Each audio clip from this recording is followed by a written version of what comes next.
In a kingdom known for its stoic dignity, a moment of raw emotion has broken through centuries of royal protocol. King Frederik X of Denmark, usually composed, charismatic, and firm in his role, has made an emotional confession that is now echoing across the nation and beyond its borders. This confession, heartfelt and deeply personal, centers around one woman who has always stood as a towering figure in his life, his mother, Queen Margrethe II.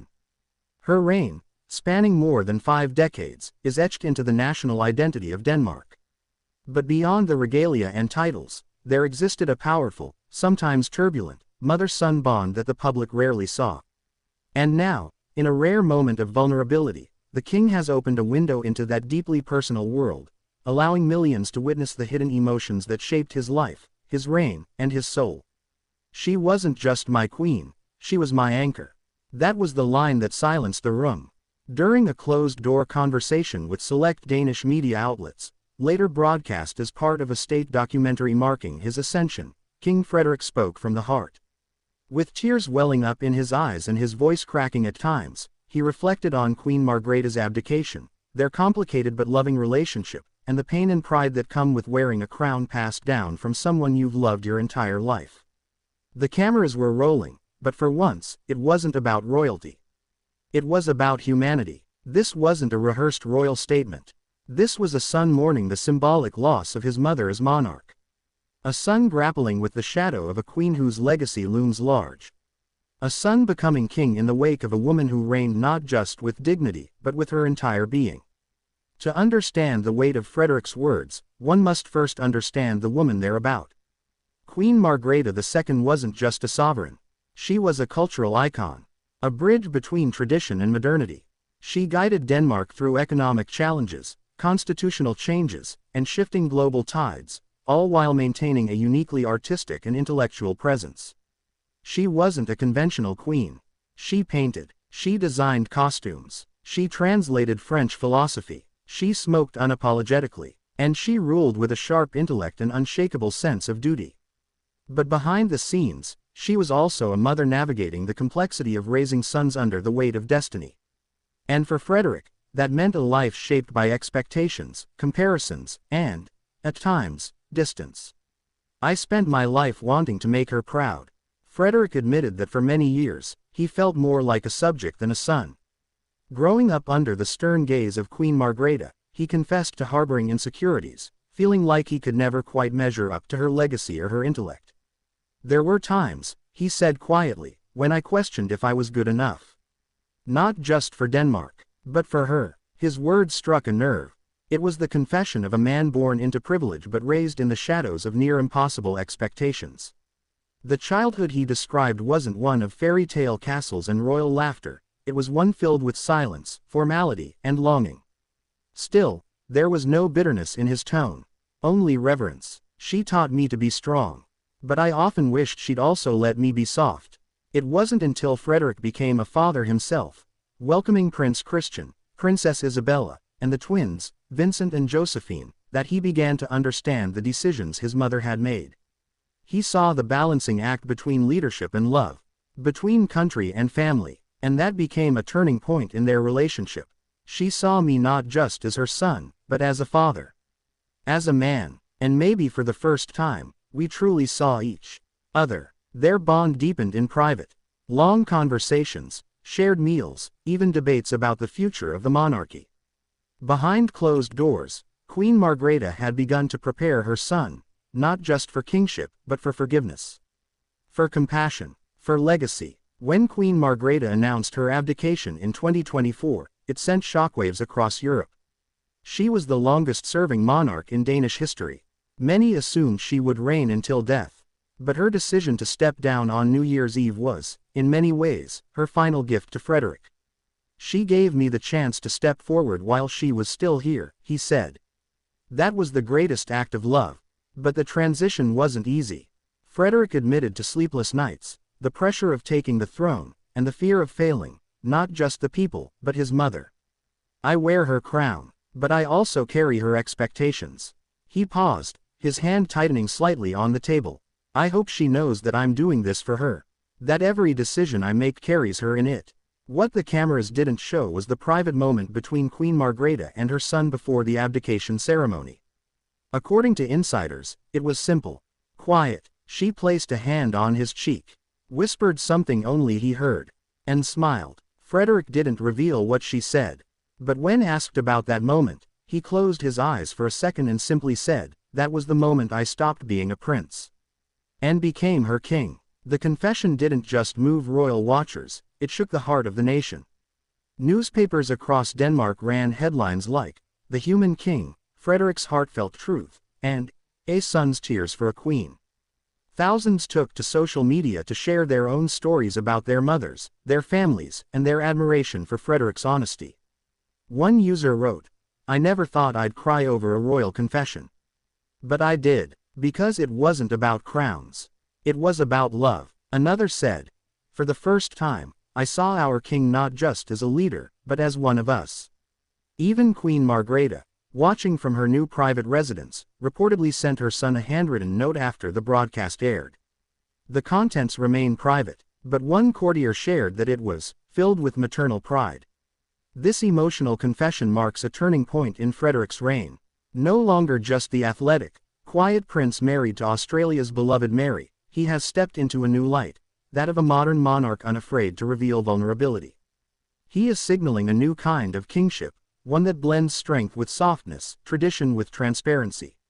In a world where monarchies often struggle to remain relevant, Frederik's heartfelt words may have reignited the emotional connection between crown and country.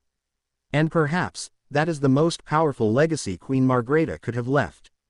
As Denmark moves forward under Frederik's rule, one thing is clear: this king is not just wearing a crown, he's carrying a story.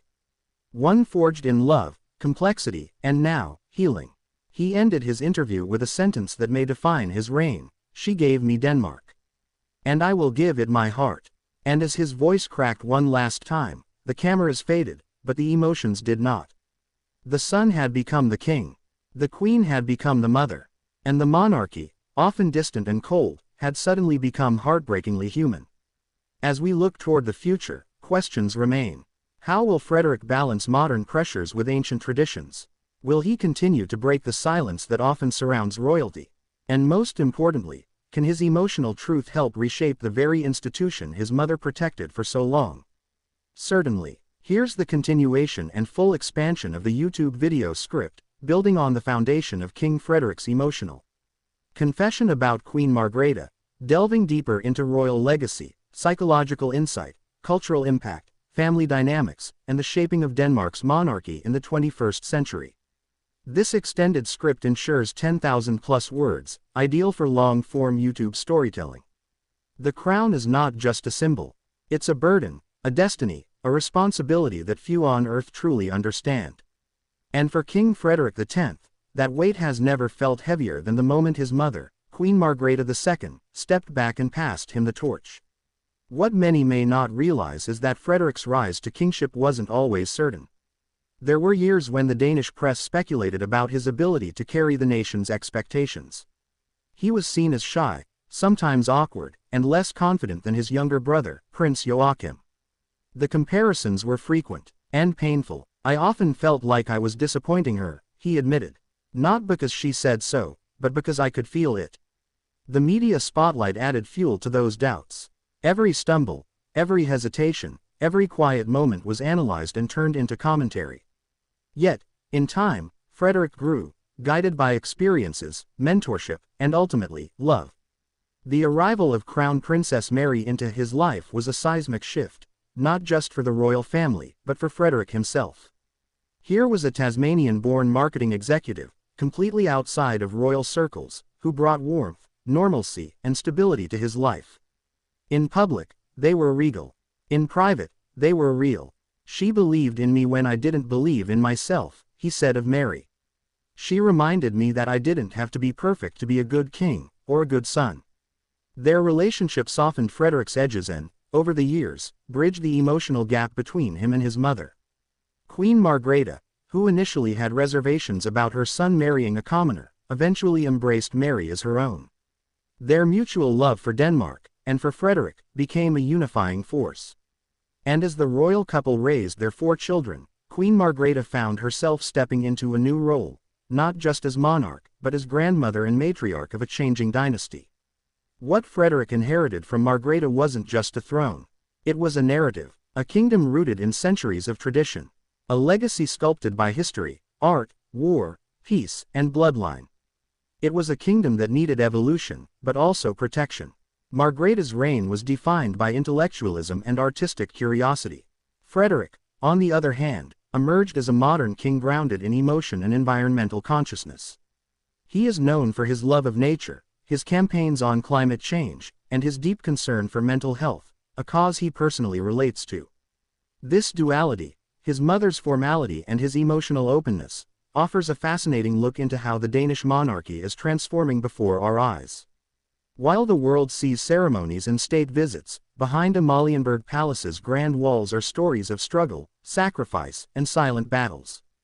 Frederik revealed that in his youth, he often cried in solitude after public events, overwhelmed by the pressure to perform and behave perfectly. Unlike Queen Margrethe, who was trained from early childhood to carry herself with regal composure, Frederik admitted he struggled to live up to the public's expectations. "There were days I wanted to run away from it all," he shared. "But then I would see her, so composed, so focused, and I would stay." In one particularly emotional recollection, Frederik shared how he once overheard his mother defending him in a private conversation with palace advisors. She said, "He may not look like me on the outside, but he carries my heart." I never told her I heard that, but I never forgot it. This rare insight into Queen Margrethe's protective love for her son, hidden behind layers of royal protocol, brought tears to many viewers when the interview aired. Queen Margrethe's legacy cannot be summed up in titles or years. It is found in the cultural renaissance she sparked, the stability she maintained during turbulent times, and the devotion she earned from the Danish people. She was Denmark's compass during uncertain times. Now, in her absence from the throne, Denmark feels the shift. Though she lives on as Her Majesty the Queen Emerita, her presence is still felt in every corner of the kingdom. Even after her abdication, Margrethe remains a guiding voice in Frederik's life. She speaks with him regularly, reviews speeches, and offers quiet counsel. But, as Frederik put it, she no longer steers the ship. "She watches as I learn to navigate." As Queen Margrethe steps into a well-earned retirement from state affairs, Denmark is now looking to the new royal couple to write the next chapter of monarchy. Frederik and Mary have already begun to shift the tone. Their joint appearances focus on education, health, sustainability, and inclusion. They are frequently seen biking, engaging in local events, and involving their children in public service. In many ways, they represent a people's monarchy, accessible, modern, but still deeply rooted in tradition. Frederik's emotional confession has only deepened that connection. His tears were not seen as weakness, but as a strength. A symbol that he is not hiding behind a mask of royalty, but embracing the fullness of humanity within his kingship. Royal commentators across Europe and beyond have praised King Frederik's confession as one of the most powerful displays of modern monarchy. British newspapers compared it to Prince William's openness about his mother, Princess Diana. Spanish and Swedish royals reportedly reached out to Frederik with messages of solidarity. In Australia, Mary's home country, media outlets lauded the Danish king for ushering in a new era of authenticity. In an age where many monarchies face existential questions, Frederik's heartfelt moment may very well have revived global interest in the Danish crown. Since the broadcast of Frederik's emotional statement, Danish artists and filmmakers have begun developing new works inspired by this transition. A series of portraits of Queen Margrethe and King Frederik have been commissioned to represent the passing of emotional legacy. Meanwhile, Danish schools have included segments on Frederik's speech in civics and literature classes, using it to teach empathy, leadership, and the evolution of national identity. The confession has also sparked discussions around mental health, masculinity, and the pressures of generational expectations, particularly in Scandinavian media. Surveys conducted after the broadcast show that over 82% of Danes said they feel more emotionally connected to King Frederik following his confession. Support for the monarchy has risen sharply among younger demographics. Frederik has done what few royals have dared: he let the people see his wounds. And in doing so, he reminded them that even kings bleed. The future of the Danish monarchy now rests on Frederik's ability to balance tradition with truth, ceremony with sincerity. He has already signaled openness to reforms, greater transparency in royal spending, reduction of royal privileges, and more accessibility to the public. But more than policies, Frederik's reign may be remembered for something deeper, the reclaiming of royal emotion. For so long, monarchs were expected to be symbols, not people. But Frederik has turned that expectation inside out. He is not hiding his pain. He is offering it to the nation as proof that he is one of them. As Denmark walks with its new king, the echoes of Margarita's legacy remain. But they are no longer chains. They are wings. Frederik is flying, not away from his mother's shadow, but through it. Beyond it, carrying her spirit, but in his own voice. And perhaps that is the truest tribute of all. Do you believe emotional honesty is what today's monarchy needs? Has King Frederik's heartfelt confession brought the royal family closer to the people? Can vulnerability be the crown's greatest strength? Comment below and tell us your thoughts. Don't forget to subscribe, like, and share this powerful story with friends, family, and fellow royal watchers. Let's honor not just the crown, but the courage behind it.